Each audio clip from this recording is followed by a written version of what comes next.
What's up, my crypto legends? In this episode, we are taking a look at the Bitcoin price on the daily chart. I'm going to show you what resistance we need to break and close a daily candle above. Then we can confirm that this is an accumulation phase, and what support level, if we close a daily candle below this level, then we can confirm that this is a redistribution. We're also going to take a look at the Dow Jones. Super hyped. A lot of people now calling that this bubble is going to burst very soon. I'm going to give you my opinion. I don't think it's not going to pop in 2021 or 2022. We are still going to be rallying for a long time, guys, and I'm going to show you why in this episode. Because of interest rates being close to zero, I'm going to show you with this chart how interest rates, when they're close to zero, people want to have their money in something that is going to gain value. They do not want it in banks or in treasuries where they're not going to get any return, and interest rates are going to still be close to zero for a long time. Also, we can see signs of inflation these last couple of months, going over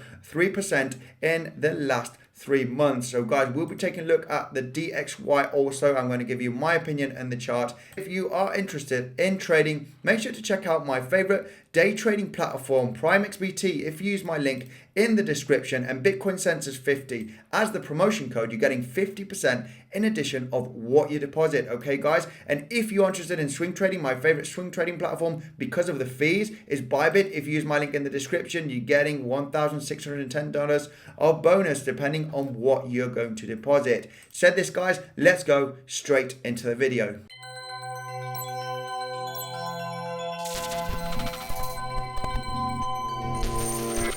Hello there, Andy here. Welcome back to another episode of Bitcoinsensus. If you're new to the channel, make sure to subscribe. I do daily TA on Bitcoin, cryptocurrency. I'm not a financial advisor. Don't buy or sell anything that I say. If you do so, do your own research. Let's go straight into the chart. Zooming out here on the daily chart for Bitcoin, the question on everybody's mind is, are we in a redistribution or in an accumulation phase? I know there is more people that do believe that this is a redistribution, and it does make a lot of sense. Now let's zoom in here on the daily chart and look at some levels that if we close above or below some resistance and support levels, then this is going to confirm if it's a redistribution or an accumulation phase. I can see already here that we did close a daily candle, okay, on the 8th of January, just above the $40,600 area. I can see when we had the crash, the 19th of May, when we had the bounce, we closed just below this level, as you can see here with this white horizontal line. We did come up here on the 14th of June. We did not manage to go above it, and we closed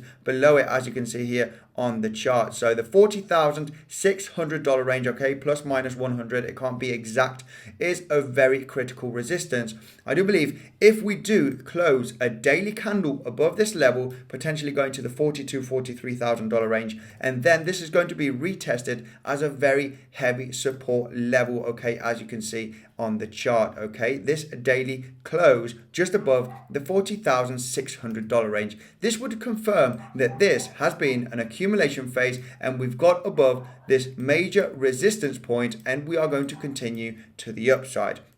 So we'll be taking a close look to this, and if it's going to be a redistribution, we can zoom in here on the chart and we can see on the Binance chart that we did wick all the way down just below the $29,000, and in January we can see we wicked a couple of times here as heavy support at the $29,000 levels, okay. This white horizontal line, I got it at $28,890. I'm going to save this chart to see if we are going to be at a redistribution or an accumulation. I think if we close a daily candle below the $29,000 levels, okay, potentially going to 28,000 and closing the daily, we could still potentially wick below and in a day and then come back up, okay, guys, because if this is an accumulation phase, we know that we can still wick below this point over here or even this point over here, so we could still come as low as $28,000,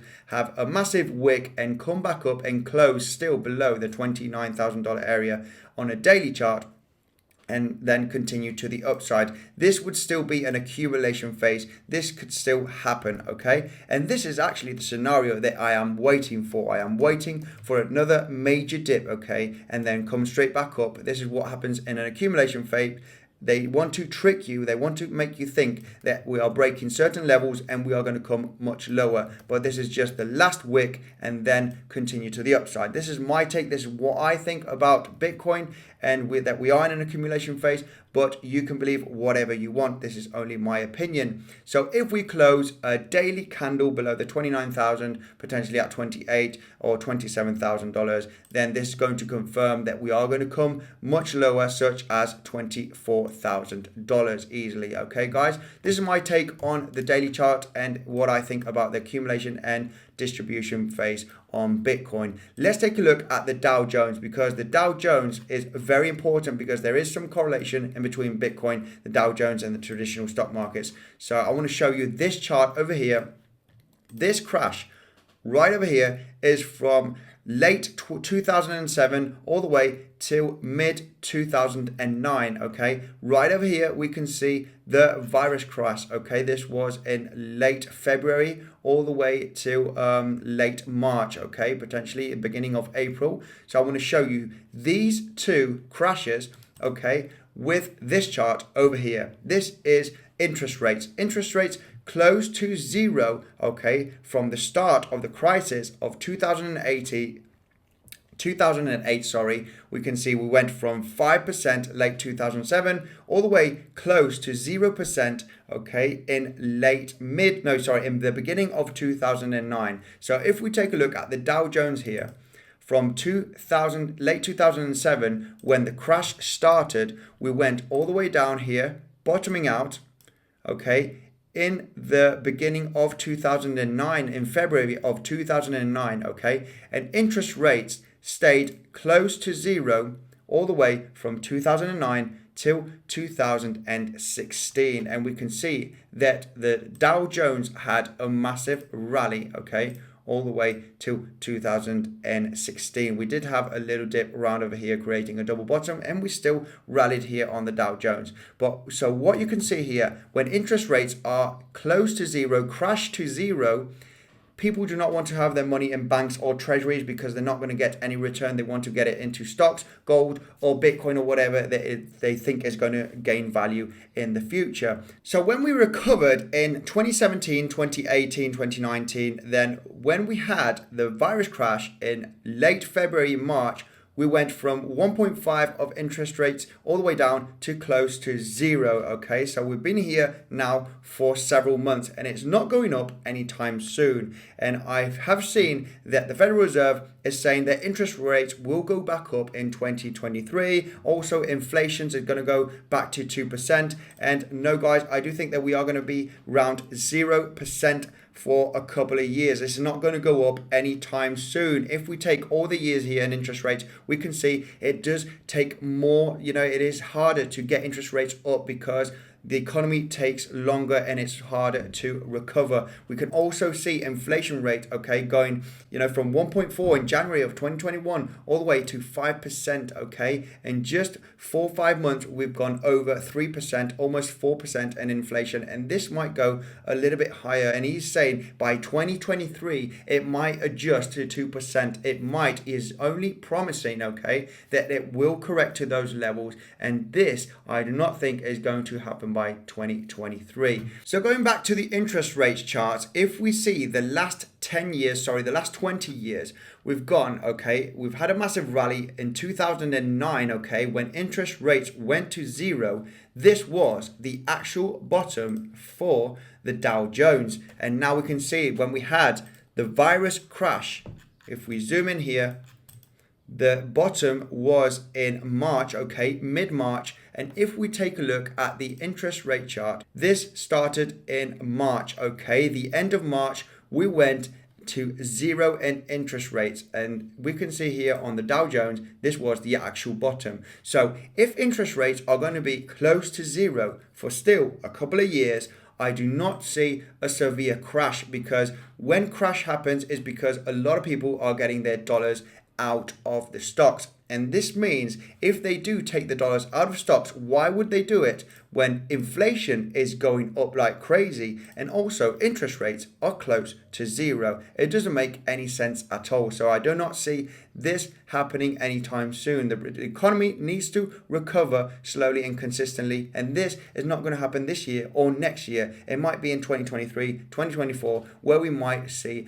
a severe drop when they can put interest rates up and the inflation can regulate all the way back to 2% again. And eventually, the stock market has still got some correlation with Bitcoin. So if the traditional stock markets still go up, I do believe that Bitcoin will still continue in between this year and next year. Okay. Also, I am a strong believer that the market cycles are extending, so we shouldn't peak in 2021. It will be somewhere in 2022, potentially mid 2022 or late 2022. And also, let's take a quick look at the dollar index, because the DXY, we did have a massive pump, and this was because Jerome Powell was talking about the inflation rate was going to go back to 2% by 2023, and also the interest rates are going to go back up again, okay, also by 2023. And this had a little hype, okay, on the dollar index. Eventually, there was a couple of days where we went from 90 all the way to about 92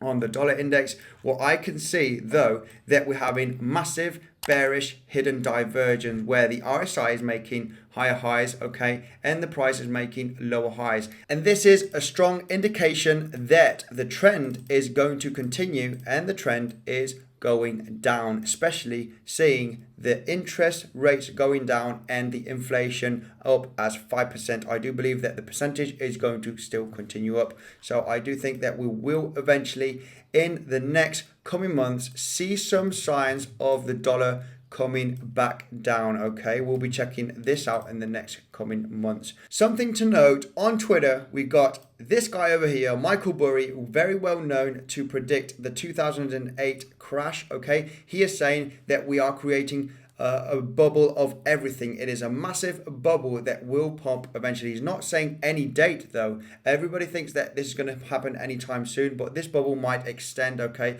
for another couple of years. We also see Robert Kiyosaki just a couple of days after his tweet saying the biggest bubble in the world of history is getting bigger, but he's been saying this for years also. So there is not an exact date. So this bubble can still continue, especially with inflation going up and interest rates close to zero. This is going to be it for today's episode, guys. Make sure to smash up the like button if you've enjoyed it, and also check out the Bitcoinsensus website. Okay, we've got all sorts here. There's the latest news, articles, exchange reviews, how to buy, how to store Bitcoin. We've got guides also here. Make sure to check it out. The link is in the description. If you haven't seen my PrimeXbt or my Bybit leverage trading tutorials to learn how to trade, there's a video popping up on the screen. Massive thank you for tuning in, and I'll see you in the next one.